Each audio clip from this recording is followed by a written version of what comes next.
I'm not a historian, but my favorite way to explain my work is to fall back on a previous chapter in history. If you were to draw a graph of what total human population looked like over time, or some measure of social development or the standard of human living around the world, you would really quickly come to the conclusion that there has been exactly one important story in human history, because the curve of either social development or human population is basically completely flat, and then it basically just goes vertical.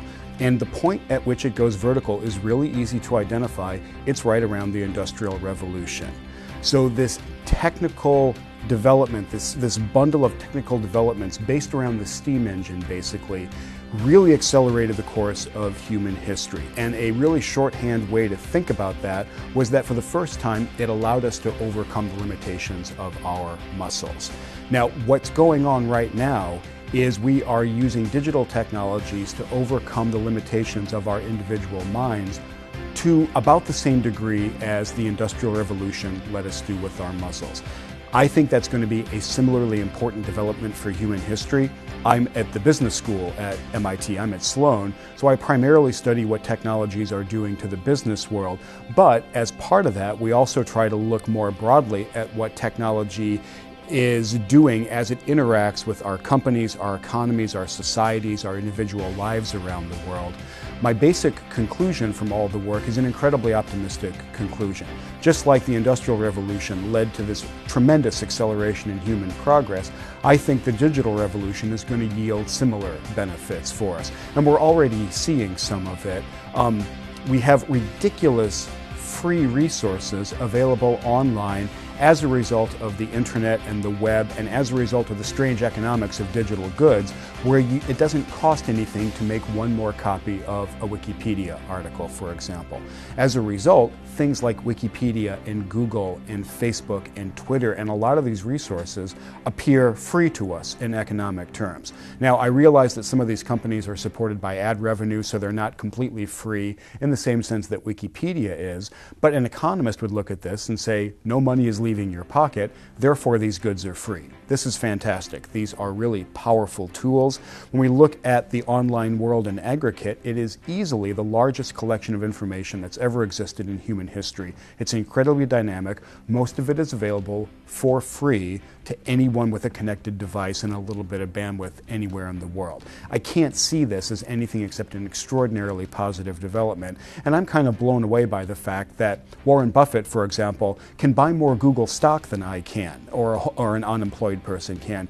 He can't buy more Google, really, than I have or an unemployed person has. The richest person in the world doesn't have differential access to Wikipedia compared to me or compared to a kid in Africa, again, who's got a connected device. We haven't been here before. This is a fundamentally novel chapter. This is a really positive development. And especially when you think about the work of innovation, and what innovation is taking building blocks that already exist, finding new ways to combine them that deliver some new kind of value.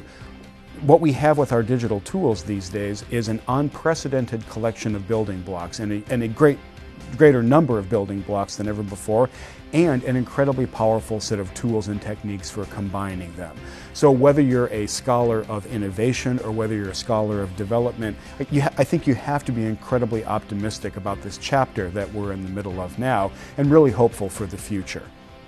Now, the one part of my work that is a little bit less hopeful comes when I look at a couple of the consequences of this astonishing technical progress, and I start to think that as technology races ahead, some people, some institutions might be getting left behind by this relentless march. For example, a couple weeks back I had the chance to ride in the Google autonomous car. So I rode down Highway 101 in California with nobody driving the car in stop-and-go traffic. This is a phenomenal experience. I've never seen anything like it. We have never been able to do this before. And even in a lot of the science fiction cartoons that I watched as a kid, George Jetson drove his own airship back and forth to work. That's clearly not what the future is going to look like. We're not going to be driving cars for too much longer. That's great. It will allow us to do other things with our time. It'll improve our productivity overall. You can imagine all kinds of economic benefits.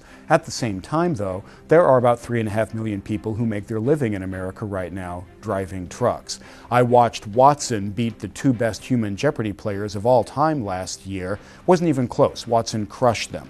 When I think about hooking a technology like Siri, like Apple's voice recognition technology, up to Watson, this amazing question and answer technology, again, that's an incredibly powerful combination, but I think it will start to impact a lot of human troubleshooters and customer service reps and people who deal with other human beings.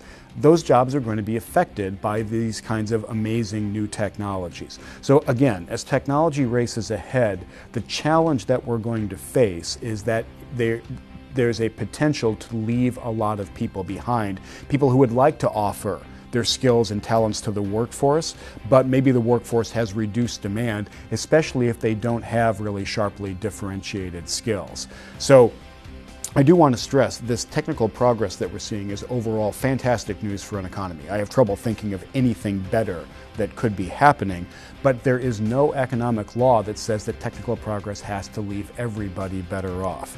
And the worry, again, is that in this time of great progress, there's going to be some labor force dislocation, some turbulence that goes on, and especially if you are only a moderately educated or moderately skilled knowledge worker. And the median, the average knowledge worker in the United States does not have a college degree, not a highly educated person. A lot of what those people do for a living is squarely in the sights of technology, what it can do now, and especially the capabilities that have recently been demonstrated. So the reason that Eric Brynjolfsson and I wrote Race Against the Machine is we wanted to focus attention on this side effect of technical progress and to make sure that people were aware that as technology races ahead, there could be decent chunks of the population of the workforce being left behind. We thought we should start that conversation and start raising awareness of this issue sooner rather than later.